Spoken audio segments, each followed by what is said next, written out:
Ok, comme je le disais, en fait, avant de voir le champ électrostatique, on va voir les 3 modes d'électrisation. Déjà, il y a le mode par frottement, ensuite par contact, et enfin par influence. Donc, quelle est la différence entre ces 3 modes? Donc, disons, le frottement, c'est quand on frotte 2 matériaux l'un l'autre, et un matériel, enfin le matériel avec lequel on frotte, va arracher des électrons ou juste les déplacer, d'accord? Enfin, arracher les électrons. Du coup, il sera chargé positivement. On frotte avec ce truc. Là, c'est le truc avec lequel on frotte. On frotte sur cette surface. Du coup, il y aura une perte d'électrons de ce truc. Donc, il sera chargé positivement. Alors que lui sera chargé négativement. Ou il n'aura même pas de charge. Par contact, c'est quand on fait toucher, attention, 2 objets. Et donc l'un par exemple chargé positivement et l'autre sera donc chargé négativement. Enfin, par influence, c'est quand l'on rapproche seulement, mais genre on ne touche pas. Regardez, là il y a un vide encore. On ne fait pas toucher les deux objets. Donc là c'est chargé positivement, il y aura un rapprochement des électrons de ce matériel positif. Donc là ce sera moins, et là ce sera plus. Par exemple, si là c'était moins, là ça aurait été plus, et de l'autre côté ça aurait été moins. Ok? Voilà, donc ça c'est les 3 modes d'électrisation. Donc on va repasser notre truc d'avant là. Et vraiment c'est genre super facile. Enfin, facile à comprendre. Voilà. Donc on a une charge petit q, on a une grande charge grand Q. Et du coup, comme pour la masse, on a dit que quand la masse était grande, elle va créer un champ autour d'elle. C'est pareil pour les grandes charges. Donc une grande charge Q là, elle va être à l'origine d'un champ autour d'elle. Alors, bon, ça va pas être très clair comme ça. Si Q,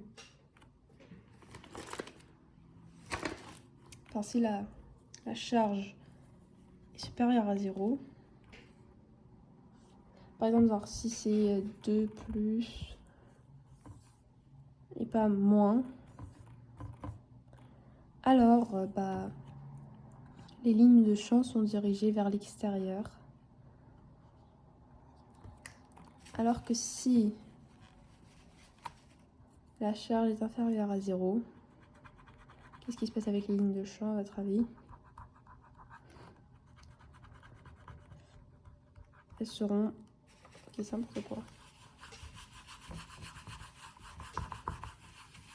Elles seront dirigées vers l'intérieur. C'est exactement le contraire, du coup c'est tout. Dirigées vers l'intérieur. Voilà, Q inférieur à 0. Maintenant, comment on va trouver E qui est la valeur du champ électrique? C'est très simple. On a dit qu'on cherche le champ électrostatique créé par la charge Q. Ainsi, ce qu'on va faire, c'est exactement comme on a fait plus tôt. On va juste diviser par Q. Hop. On aura F sur Q. Et ça, c'est E. Donc, E est égal à F sur Q est égal à Q fois K sur D au carré.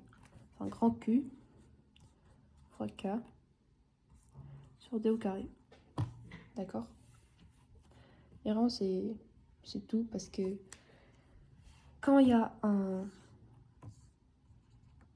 une grosse charge ici, elle est obligée de créer autour d'elle quelque chose. Elle aura beaucoup d'impact sur les faibles charges et donc on peut parler d'un champ qu'elle crée.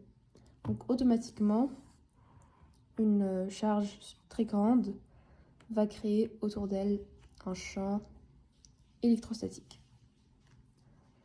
Et dépendamment de la charge, si elle est inférieure ou supérieure à 0, ces lignes de champ seront orientées à l'intérieur ou à l'extérieur.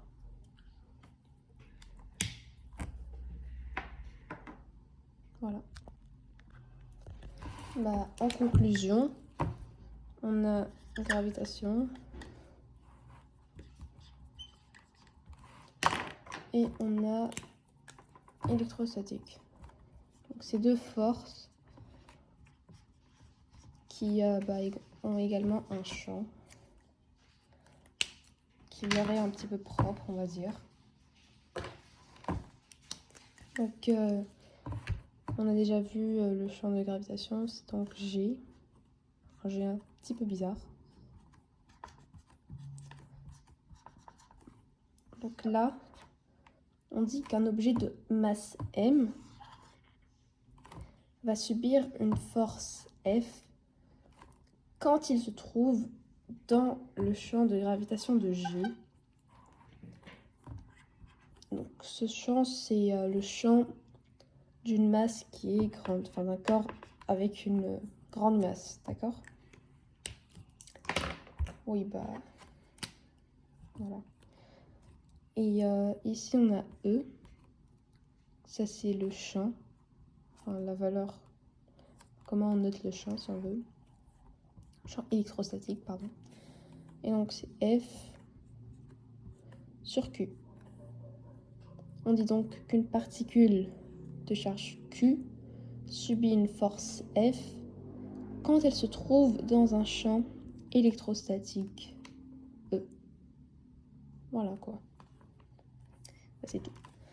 En gros, F c'est égal à M1 fois M2 sur D au carré fois la constante. On n'a qu'à soustraire une masse, enfin diviser une masse, on obtiendra G. À condition que la masse ici soit supérieure à celle-là. Et c'est pareil ici, comme on l'a dit avant. Et voilà.